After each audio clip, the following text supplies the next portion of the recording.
começar a fazer uma formação nossa, né? O colégio preza muito por isso, tem muita gente também que assiste online, a gente que assiste depois, né? Então não tem desculpa de não conseguir. Né? A gente fez no sábado agora, depois na quarta, sempre, às vezes é tudo online, mas o que a gente vai falar hoje é algo que, como que eu vou dizer?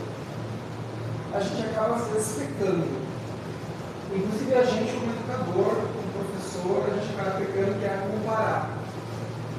E isso é natural, a gente tem uma tendência de comparar com o nosso colega de trabalho, a gente tem uma tendência de comparar com o vizinho, a gente tem uma tendência de comparar com tudo. Só que a gente precisa lembrar, quando a gente fala de formação, quando a gente está criando, é muito individual, né? É muito de cada um.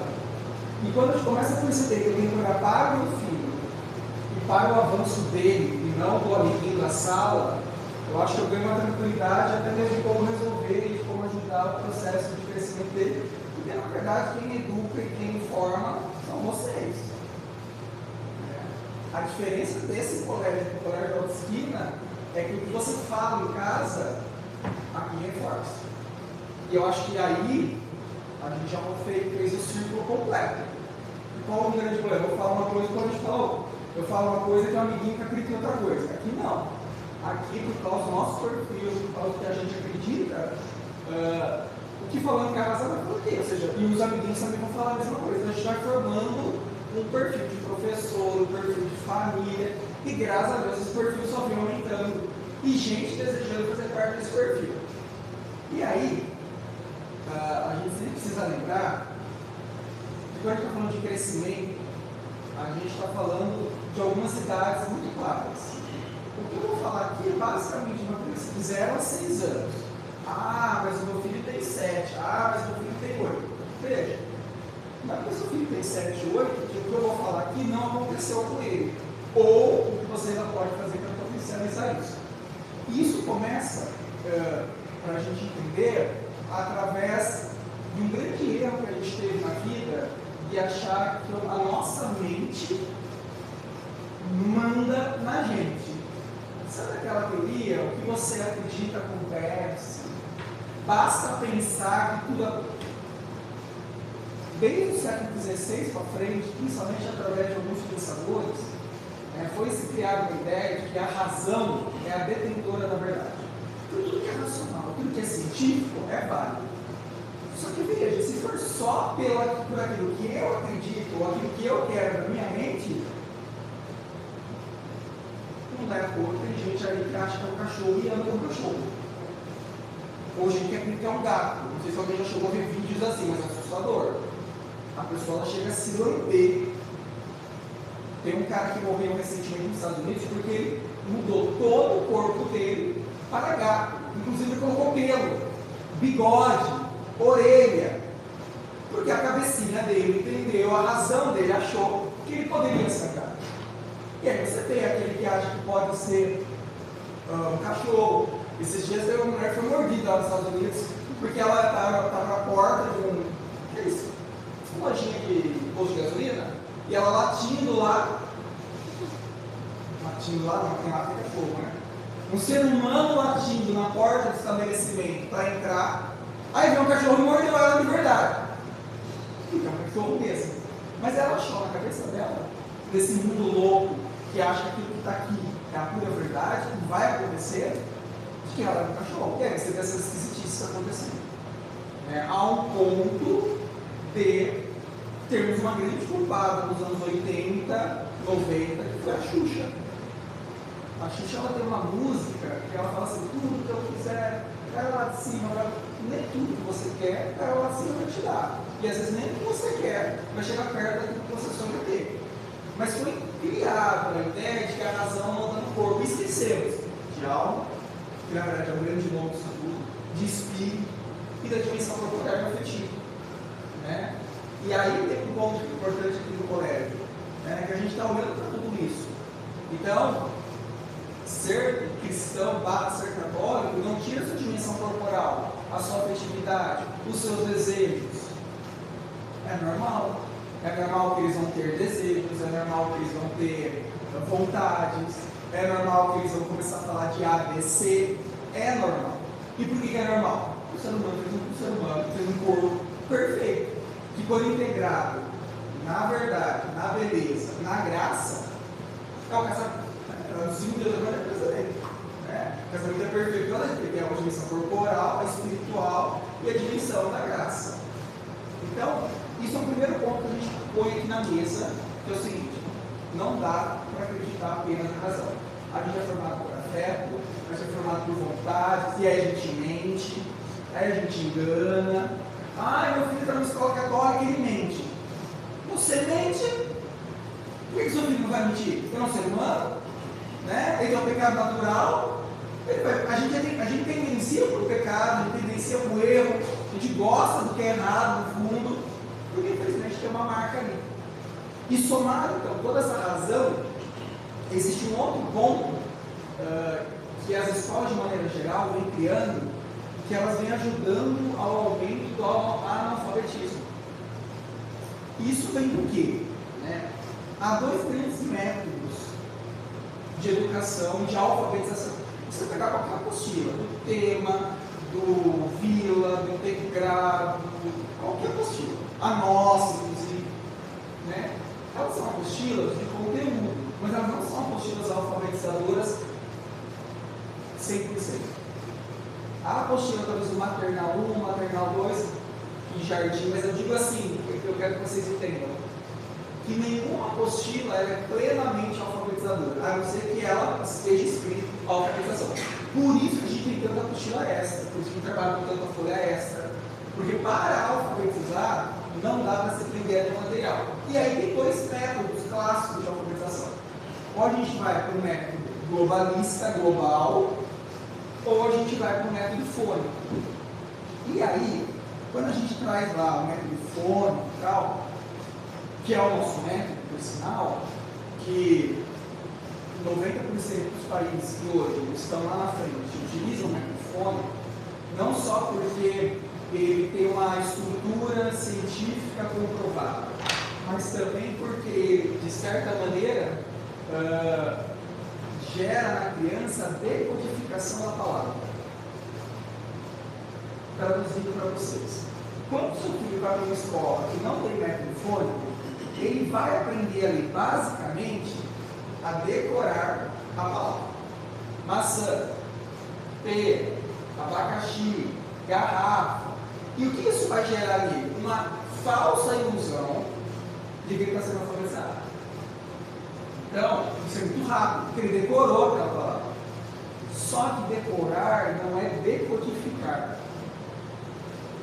E o que é decodificar aqui, para chegar nesse crescimento que eu vou falar? Decodificar é você entender que quando uma criança vai aprender a ler, principalmente, ela utiliza toda essa parte de trás do cérebro.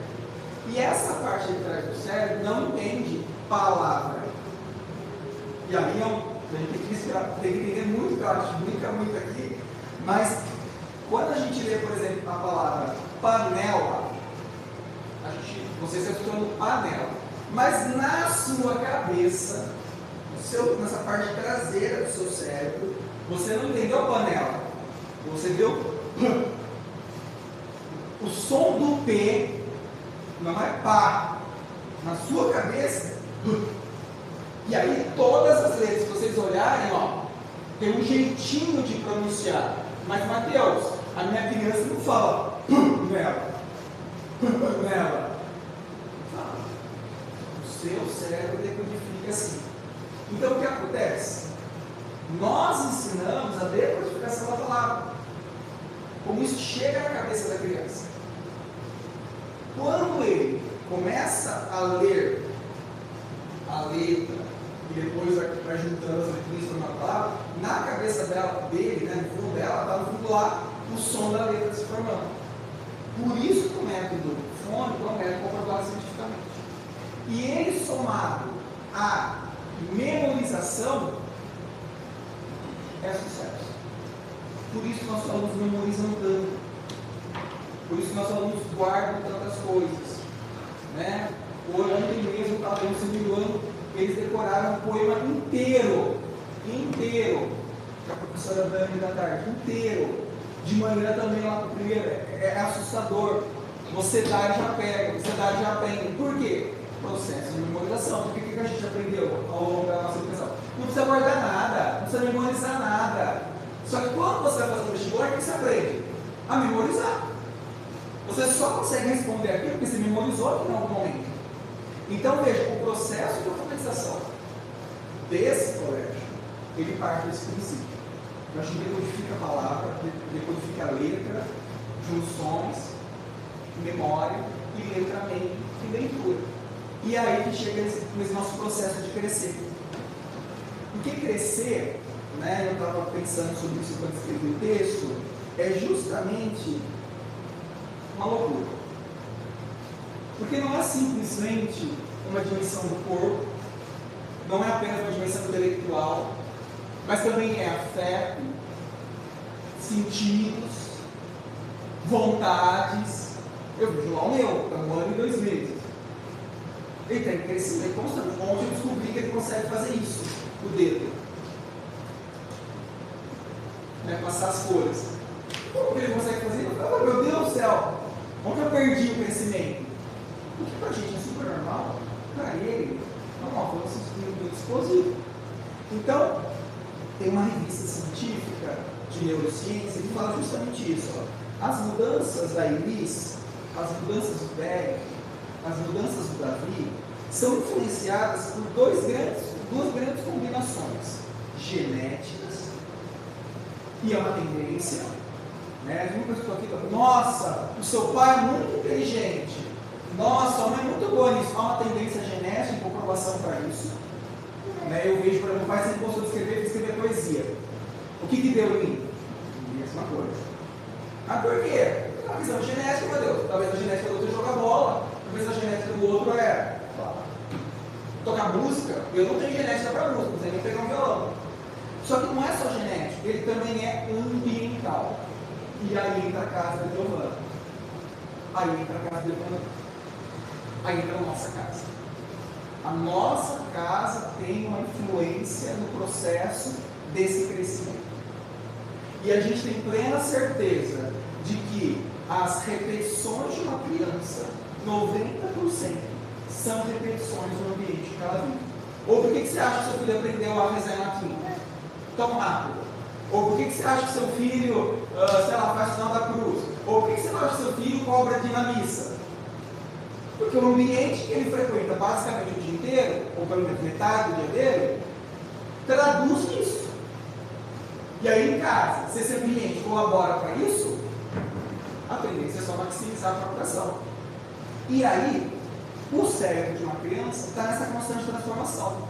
Não só motora, não só psicossocial, mas também cognitivo e linguística. E é aí que a gente precisa começar a olhar. Então, o que a gente está falando? Olha, o que o pai espera de um filho e o que a ciência mostra sobre ritmo de formação. A diferença entre o meu filho está atrasado e o meu filho tem um ritmo próprio. São coisas diferentes, concorda? Eu posso muito bem falar assim, ó, o José Miguel está atrasado. Então a gente tem que ir atrás de alguma coisa. Ah, não é o ritmo do José Miguel. Né, que fez o curso de temperamento, talvez ele tenha uma tendência de ser fleumático, ele é mais lento no processo, né? A gente quer mais rápido em outras coisas, e mais do que isso, quando a gente compara a criança, a gente faz mal para a criança, principalmente quem tem irmão. Olha o seu irmão como faz e como você não faz. Ou pior ainda, olha como seu pai faz e você não faz. Corta, o pai tem 40 anos, o filho tem 7. O mínimo que eu espero é que um pai de 40 anos se comporte na missa melhor do que um filho de 7. Com quem você compara? Você tem que comparar o seu filho com ele, com o avanço que ele pode dar. É igual a academia. Se eu for na academia e me comparar lá com os bodybuilders, eu estou perdido.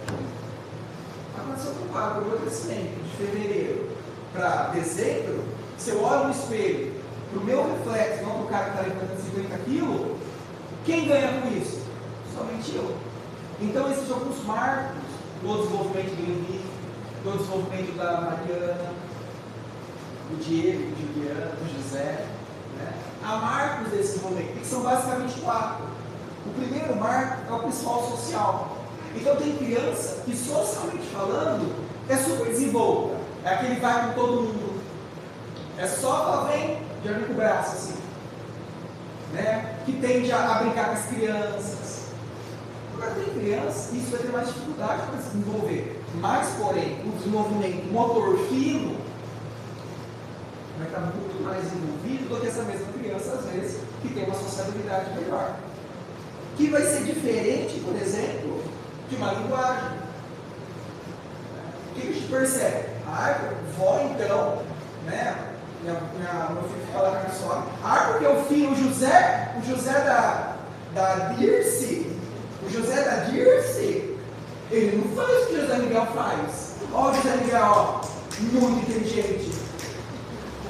José Miguel que o outro faz. José Miguel eu falei, e o outro José come com a colher, esse daqui não come. E agora? Não, mas o nosso José, assim, que é o problema que a gente fala. Quem desenvolve é o nosso filho, não o vizinho. Né? Porque senão a gente começa a fazer comparações muito erradas e muito tortas. Então tem esse desenvolvimento social, tem esse desenvolvimento fino, que é basicamente ali, eu posso traduzir, a pinça.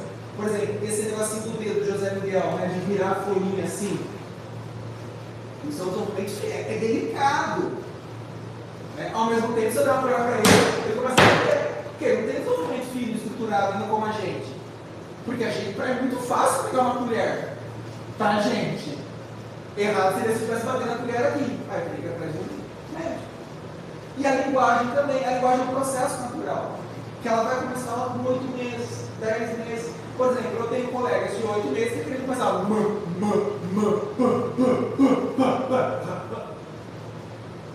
José veio mais tarde, veio com 10 bons. E agora, pelo amor de Deus, ele para de falar. Não está querendo falar, agora vem, né? Agora, se passar de 1 ano e 3, 4 meses, aí já não é mais um ritmo dele, já é um atraso.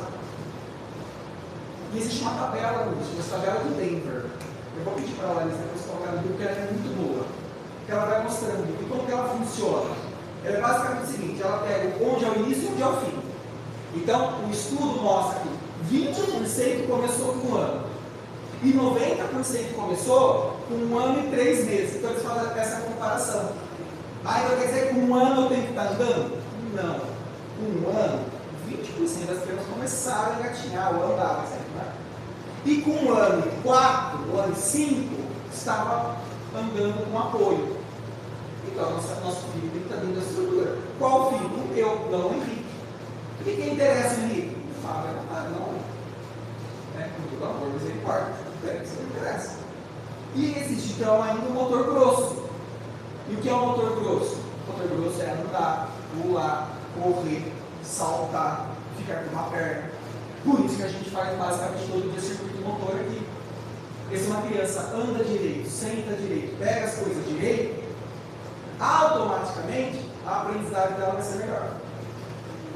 Por que você acha que a escola inteira é com fita no chão? A gente gosta dessa fita crepe nessa cara?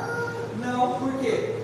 Porque a linha, aqui ó, isso tudo enfileiradinho aqui, para justamente desenvolver a coordenação motora, grossa também, sentar e ficar no lugar. Então tudo isso são os movimentos da criança, que vão avançando. Só que não para aí. A gente sempre precisa lembrar que a primeira infância, que muitos já sabem, mas sempre bom repetir, é a oportunidade de tudo. É onde a gente joga as coisas. Então o ambiente influencia muito. Eu leio? Não, mas eu quero que meu filho leia. Eu vou na missa? Não, mas eu quero que meu filho seja cristão. Eu tenho paciência? Não, mas eu quero que ele tenha paciência. Eu falo palavrão o tempo inteiro, mas eu quero que meu filho não fale palavrão. Desculpa, isso é uma loucura. Você está no sanatório. A sua casa é um sanatório. Você querer uma coisa que você não pratica para o seu filho é absurdo. Eu quero que meu filho organize as coisas. Porta para o quarto. A cama está desarrumada até agora. E ele passou pelo quarto. Ele viu a cama lá da Isabel com o Valério desarrumada. Mas o Valério fala assim: Diego Juliano, por que a cama está arrumada? Gente, a cabeça de uma criança não funciona da maneira que a gente acha. No trabalho a gente entende, né? O chefe cobra alguma coisa que não faz.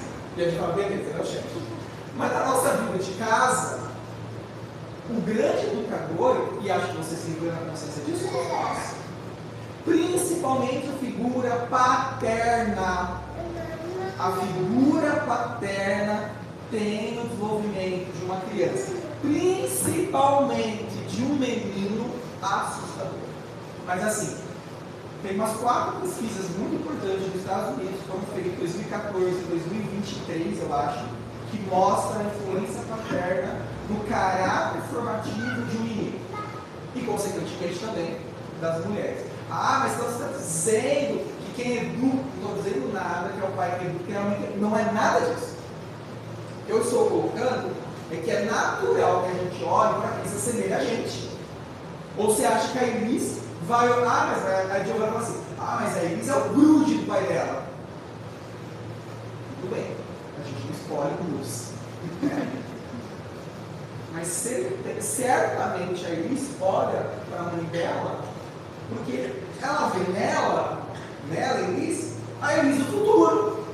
Como José Miguel, infelizmente, com todas as suas pecados e mazelas, olha para mim e fala, isso é ser homem, isso é ser um cara de caráter, isso é ser um cara... Agora, se eu sou preguiçoso, se eu não vou na missa, se eu falo palavrão, se eu brigo na frente do meu filho, qual vai ser a atitude disso? Se eu discuto, se eu contrario a minha mulher na frente do meu filho, se a mulher vai falar assim, não vai ser isso não, a gente vai fazer aquilo. E aí lá está, por exemplo, está lá o Davi e o Arthur vem, o Devanil, contrariando a mulher dele. Na cabeça do Davi, então pode contrariar a mamãe. Se o papai pode, o papai na teoria ama a mamãe, eu também amo, se o papai tem a idade, ele sabe mais que eu, ele contraria a mamãe, logo eu também posso contrariar a mamãe. Eu não vou obedecer a mamãe, porque o papai não obedece. Por mais que eu esteja fazendo algo errado, deixa, depois no quarto, no amor, paixão. Você não errou, mas eu acho, só acho, eu penso, talvez, não sei, se tiver um calor, se tiver sol lá na Turquia, que eu acho que você fez não foi legal. Que vai dar outra briga. Mulher briga isso. Então veja, isso está dentro da janela de oportunidades dentro de uma educação. E aí a gente precisa lembrar que as interações sociais com uma criança são a grande base da aprendizagem. Aí eu falo assim, mas eu trabalho o dia inteiro na casa, trabalho o dia inteiro na casa, me chego exausto. O problema é seu, querido. Eu também chego exausto. Deveria também chega exausto. Carlos também chega exausto. Todo mundo chega exausto. Agora, o que eu faço com isso é a minha responsabilidade. O que é seu não é meu. E aí a gente tem que tirar forças, sei lá da onde, para a gente poder dar essa atenção. E a Larissa sabe o quanto é difícil eu dar atenção.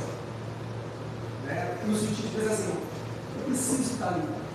Eu preciso estar junto. Em algum momento do meu dia. Mas não é tempo, é qualidade. Porque aí o que eu faço? Então vamos ficar lá no Rico. Pô, vou ali e fiquei brincando.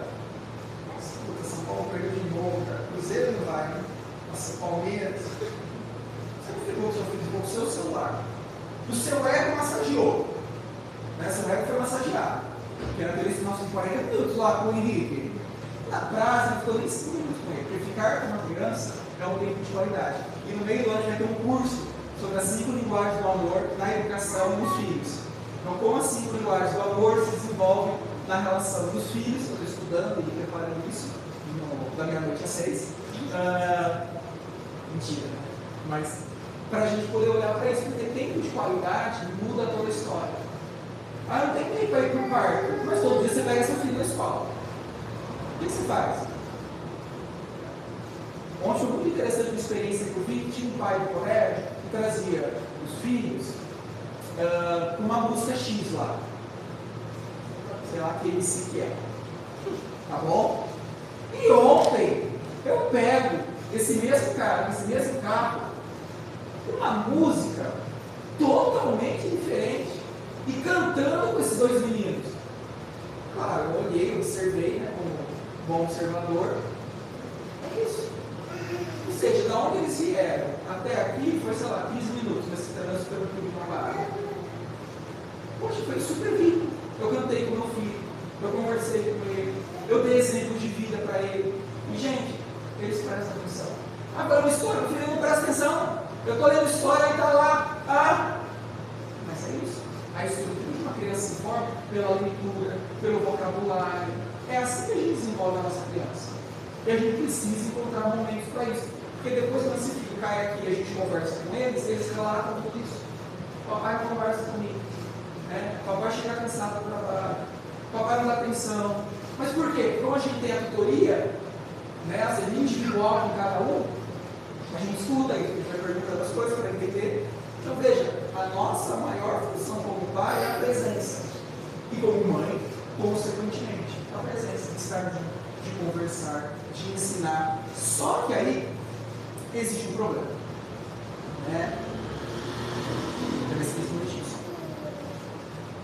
Um problema muito sério, que a gente já está super adoecido com isso. Os nossos pais, ou seja, os avós dos nossos filhos também estão doentes, e às vezes mais do que a gente. Às vezes eu acho que os meus pais estão mais doentes do que eu, que aí eu não consigo falar. Que é o celular. Existem várias pesquisas. Hoje tem um cara que está procurando, chama Daniel Becker. Daniel Becker é um pediatra do Brasil. Ele escreveu um livro publicado pela editora Planeta, se não me falha a memória, em 2022, chamado Os 1000 Primeiros Dias de uma Criança. Um livro de 600 páginas, custa caro, tipo R$120 o livro, mas assim, e aí é muito claro. Ele é muito claro sobre o malefício do celular na cabeça da criança. Se na nossa já é, às vezes eu mando lá um negócio no Instagram e falo, Matheus, aquele IA. Já tá, percebi. Pô, eu tenho 37 anos. Se eu sou pego numa IA, imagina meu filho. E eu nem estou falando disso, mas assim, o uso de telas nas crianças é assustador. E aí tem uma pesquisa no Brazilian Journal of Implantology, Health Science, que diz assim, gente, o texto está em inglês, a gente traduz, não tinha em português, não foi em espanhol, mas ele fala assim, estudos recentes apontam que crianças menores de 5 anos já passam em média de 2 a 3 horas em frente a uma tela. E tela por dia. Tela não é o celular somente. Tela é tudo que tem luz azul. Televisão não é. Você deixa a televisão o dia inteiro ligada, que nem um rádio, que ninguém assiste, mas fica fazendo barulho horrível, tá? A sua casa é muito barulhenta, você nem percebe. A sua casa é muito barulhenta. Desliga a televisão de você ver como é incômodo, porque você está acostumado com barulho. Quando você liga a televisão, a primeira coisa que você faz quando assistir em casa, a casa é silenciosa no começo da hora. Que a gente fica em média de 2 a 3 horas. E qual o impacto nisso? Primeiro, atraso da linguagem, assustadoramente.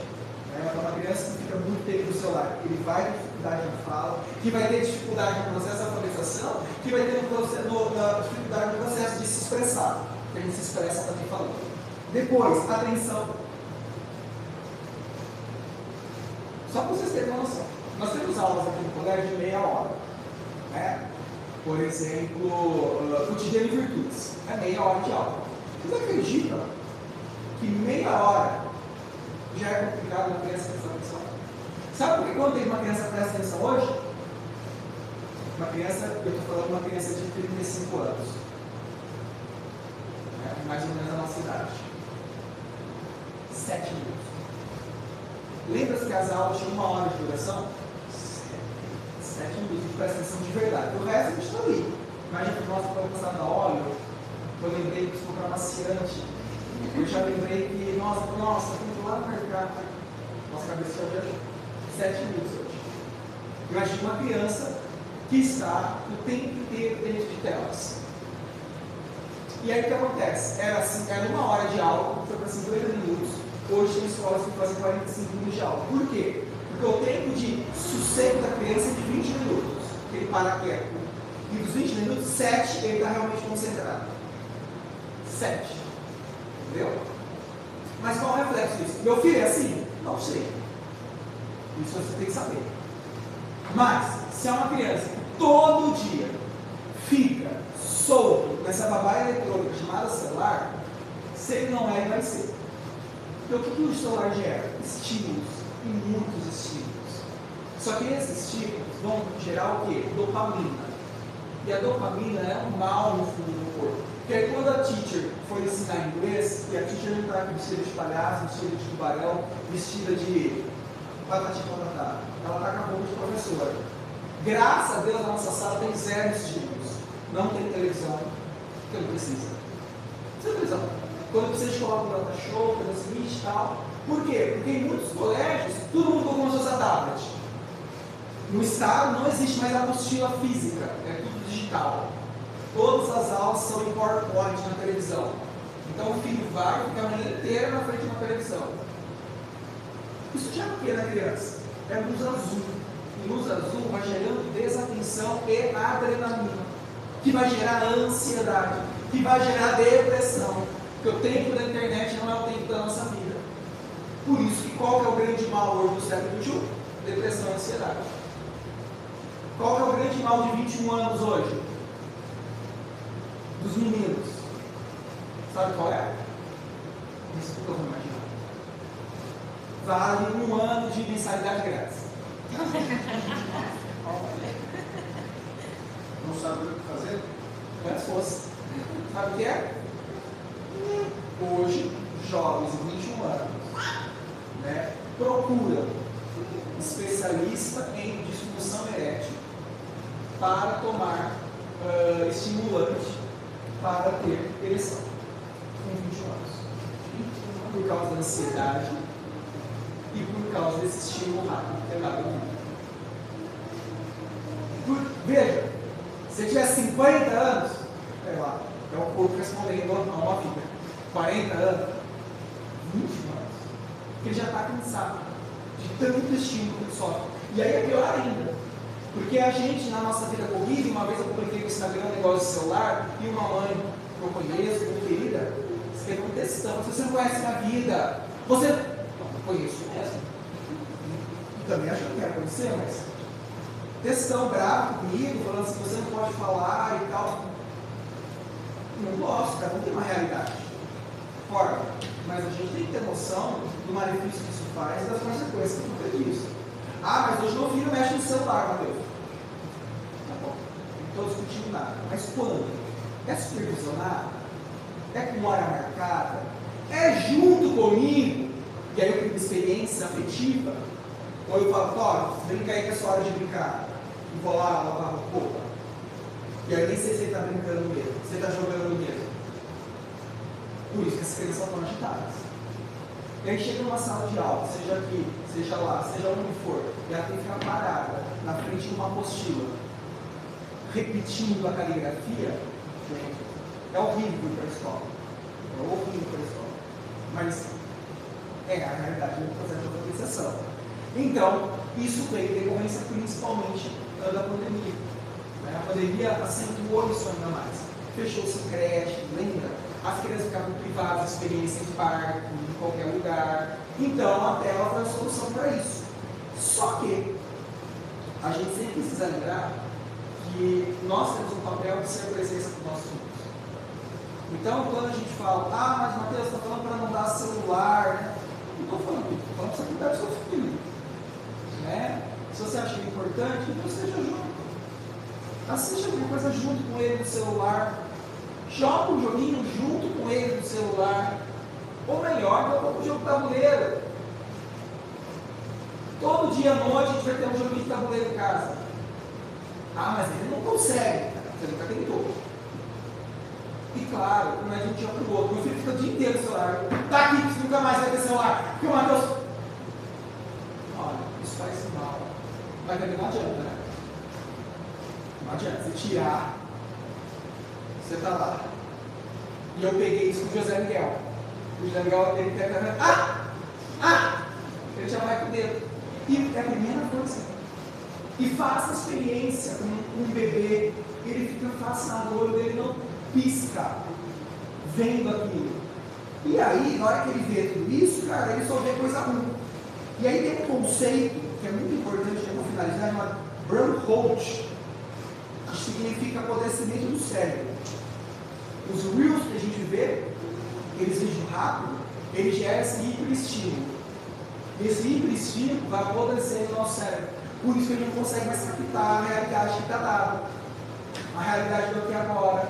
Por isso a importância de sair com essa criança, brincar com essa criança, levar ela no parque. E aí a gente também pode fazer uma experiência. Deixa o celular na sala e vai brincar com ele no quarto. Se é tão difícil para você largar o celular, faça a experiência também você. Vamos descer lá no parquinho do condomínio? Vamos! Natália, fica com o meu celular aí. Você vai ficar agitado, mas pelo menos você não vai ter outra opção a não ser olhar o seu filho. Veja o peso disso, né? E aí a gente vai percebendo que, segundo a Organização Mundial de Saúde, e a gente ainda está falando de crescimento, uma criança de até 2 anos, elas devem ter 0 acesso a telas. Tá isso? 0. No máximo, vídeo chamada que a vovó mora longe. 0. Depois de 2 a 5 anos, que é uma idade que a gente já tem que faz, né? Acho que até tem pequenininha. No máximo, 1 hora por dia. Meu Deus, meu filho fica deixando a tarde inteira. E de 6 ou mais. Limites consistentes na tela. Garantindo que não prejudique sono, atividade física e interações sociais. Como que eu faço isso? Você não vai dar celular antes de dormir. Vai prejudicar o sono dele. E como que uma criança aprende? Não é na escola, é dormindo. Criança aprende dormindo. Deixe o seu bebê, sua criança dormir. Põe ele para dormir 8 horas. Não vai. Não vai mesmo, falou para ele dormir, ele não vai. Vai com ele. Muda o ritmo da casa. Você também pode dormir mais cedo. Não vai ter meia-noite acordado sem fazer nada. Você também pode dormir mais cedo. Vai dormir 10 horas, você acorda mais cedo. Né? Você acorda às 5 da manhã, agradece, oferece o dia, resto do terço, faz uma leitura meditada, dá uma ajeitada na casa que foi uma bagunça na noite anterior, vai até 6 horas, faz um café com o marido. Tudo dá tempo. Basta a gente se organizar bem. Aí é a nossa maturidade. Então tudo isso gera qualidade na aprendizagem do nosso filho. Porque senão a gente pode jogar a criança aqui dentro. Jogar a criança aqui dentro com todo o amor que você fala. Pode mandar embora. Né? Eu não quero uma criança jogada aqui dentro. Eu quero uma criança cuidada, que a gente cuida individualmente. É individualmente mesmo. E a gente sempre está falando, comunicando, chamando se for preciso. Se a gente não está chamando, porque seu filho está ok. Não precisa se preocupar. Se a gente está chamando, está dando um áudio, é porque algumas coisas a gente precisa ajustar. E que bom que a gente está se preocupando. Tem pai que fala assim, nossa, mas na escola nunca deu problema. Porque na escola não cuidava para isso. Tinha 25 na sala, a gente está olhando. Então, tudo isso vai gerando para a gente essa oportunidade. Então a gente pode estabelecer horários específicos para mexer no celular, criar zonas livres de tela. Na hora de jantar, ninguém com o celular, nem papai nem mamãe. Na hora de todo mundo na sala, isso é rotina, né? Assiste junto com a criança alguma coisa, escuta uma música junto. Mas o marido não vai fazer isso. Então você mostra a formação para a vida depois, é importante. É tão simples as coisas. Né? A gente não quer, na verdade, depois quer que o filho dê certo. Querido, depois que o filho dê certo, mas você deu certo? Você está dando certo? Será que você está dando certo? Vamos começar perguntando para você? E claro, seja um modelo que deseja ver. Promova alternativas enriquecedoras. Leva no parque, sábado a gente foi, eu vi o Michael, lá no jardim, na Praça das Salles. Poxa, muito bacana. Olha que programinha legal. Fala assim, bem, eu já quero chegar lá na Praça das Salles. Já aqui? Não, depois de passar no Gonçalo, vou para um shopping. Muda tudo. Tinha que jogar, que a gente tem. E ninguém vai ficar nem mais pro céu, nem mais pro inferno, trabalhando dessa maneira. Vai, brinca com o filho do pai, que é muito legal. José Miguel deu a cabeça no chão, furou até o nariz. E depois ficou com um chupinho com uma batatinha frita, uma Gonçalves. Maravilhoso. Interagi, brinquei. Das 4 às 6 foi. Depois voltou, jantou, tomou banho.